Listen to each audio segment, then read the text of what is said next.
Hello everyone, welcome back to the channel.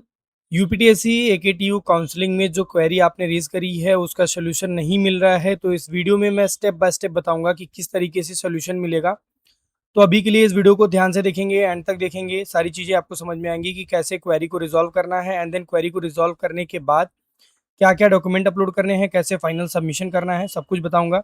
Channel को जरूर से जरूर सब्सक्राइब कर लें, छोटी से छोटी अपडेट इस चैनल पे आपको देखने को मिलेगी।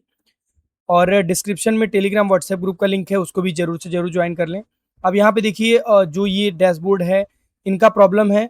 इन्होंने क्वेरी रेज़ करी थी, क्वेरी किस तरीके से रेज़ करना था इसको मैंने आपको बताया था पिछली वीडियो में, लेकिन इन्होंने क्वेरी गलत तरीके से रेज़ की थी, इसलिए इनकी क्वेरी कैंसिल हो गई। मैंने सबको ये बात बताई कि जिन्होंने भी क्वेरी रेज़ करी है, अगर वो क्वेरी सही तरीके से आपने रेज़ करी होगी तो वो रिज़ॉल्व हो जाएगी, अदरवाइज़ वो क्लोज़ हो जाएगी। जैसे देखिए आपके सामने दिख रहा है, अब ये क्लोज क्यों हो गई? क्योंकि अगर व्यू ऑप्शन पे मैं क्लिक करूं तो इनका मदर नेम इशू था। मदर नेम इशू में इन्होंने रजिस्ट्रेशन इशू लिखा हुआ है। यहाँ पे मैंने बताया क्वेरी टाइप आपको कभी भी ये नहीं लिखना है, वहाँ पे कई सारे ऑप्शन है, एपीआई है, मदर फादर नेम इशू है। तो मदर फादर नेम जो इशू है उसको आपको सेलेक्ट करना है क्वेरी टाइप में। एंड यहाँ पे डिटेल में ये आपको चाहे आप इंग्लिश में लिख सकते हो या फिर हिंदी में लिख सकते हो, कैसे भी लिख सकते हो, बहुत अच्छे तरीके से आपको डिटेल में लिखना है क्या क्या प्रॉब्लम है।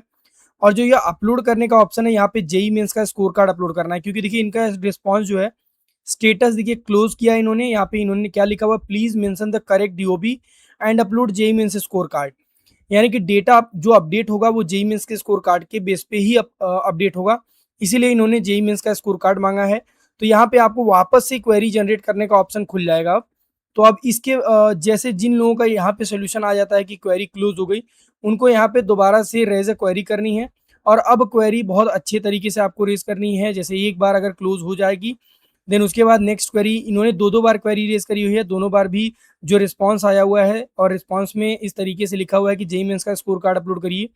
तो इन्होंने दोनों बार नहीं किया था, लेकिन इस बार मैं अब क्वेरी मैं जनरेट करूंगा, तो इसमें मैं सही तरीके से क्वेरी जनरेट करूंगा और 100% अभी शाम तक इनका रिस्पॉन्स आएगा और जो भी डिटेल है वो सही हो जाएगा। मैं आपको लाइव दिखाऊंगा, इसी वीडियो में मैं आपको दिखाऊंगा किस तरीके से इनका जो भी डिटेल है वो कंफर्म होता है।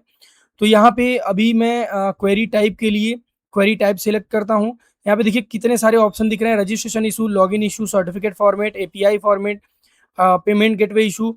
देन यहाँ पे सबसे लास्ट में प्रोफाइल अपडेट रिक्वायर्ड।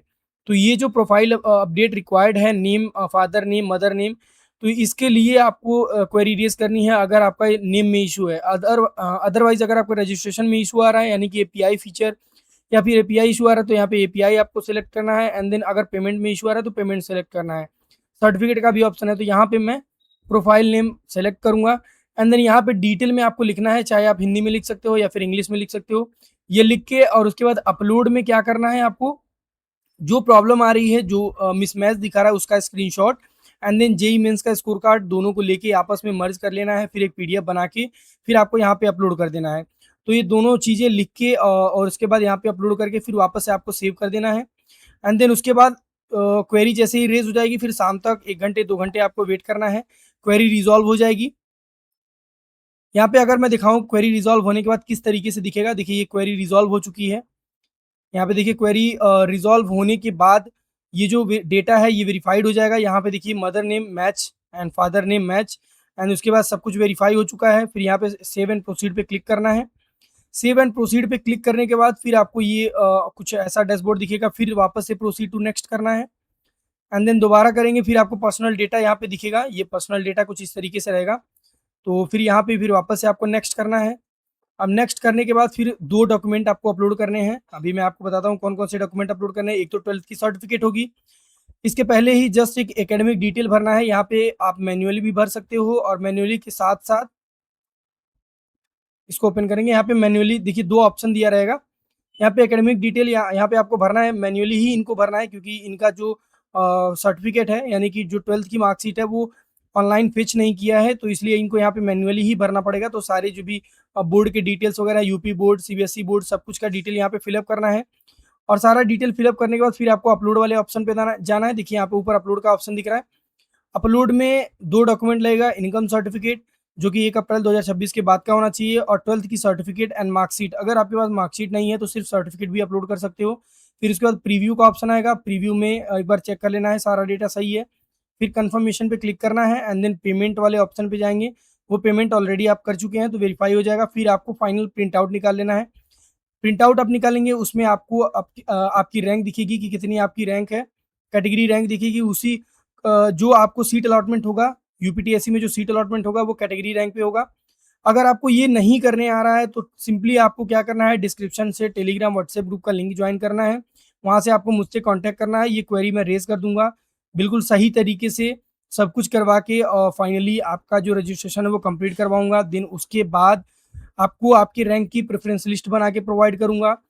उसके बाद काउंसलिंग के टाइम ऑन कॉल काउंसलिंग करवाई जाएगी, जैसे कि कौन-सा कॉलेज आपको सेलेक्ट करना है, कौन-सा कॉलेज आपको मिल सकता है। जो मिल सकता है उससे बेहतर कॉलेज दिलाया जाएगा। तो इसलिए डिस्क्रिप्शन में वहाँ से आप कॉन्टैक्ट कर सकते हैं, बैच ले सकते हैं। बैच का प्राइस मैंने बहुत कम रखा हुआ है, सिर्फ़ आज के लिए ऑफ़र है। 499 में बैच एनरोल कर सकते हैं। बैच में आपको सारा डिटेल भरना है, गूगल फॉर्म है, गूगल फॉर्म को ओपन करेंगे, वहाँ पे सारा आपको डेटा भरना है। डेटा भरने के बाद फिर पेमेंट करके उसको सबमिट कर देना है। विदिन 1 आवर मैं आपको कॉन्टैक्ट करूँगा, वहाँ पे मेरा भी नंबर आपको दिखेगा, आप भी मुझसे कॉन्टैक्ट कर सकते हो। तो जिसको भी प्रॉब्लम आ रही है, अभी तक करेक्ट नहीं हुआ है, परेशान है, तो आप मुझसे कॉन्टैक्ट कर सकते हैं। डिस्क्रिप्शन में आपको नंबर मिल जाएगा, तो डायरेक्टली आप व्हाट्सएप पे मैसेज करके कॉन्टैक्ट कर सकते हैं। मैं ये सारी चीज़ें जो भी आपको प्रॉब्लम हो रही है, वो सही करवा के काउंसलिंग करवाऊँगा, बेस्ट काउंसलिंग गाइड प्रोवाइड करूँगा। 1 vs 1 call support, chat support, unlimited support आपको प्रोवाइड किया जाएगा। एनी टाइम 24/7 आप कॉल कर सकते हो। तो ये वीडियो अगर अच्छी लगी हो, इस वीडियो को अगर ये इन्फॉर्मेटिव लगी हो तो ज़रूर से ज़रूर लाइक कर दें और चैनल को ज़रूर से ज़रूर सब्सक्राइब करके बेल आइकन प्रेस कर दें। मिलते हैं नेक्स्ट वीडियो में नेक्स्ट अपडेट के साथ।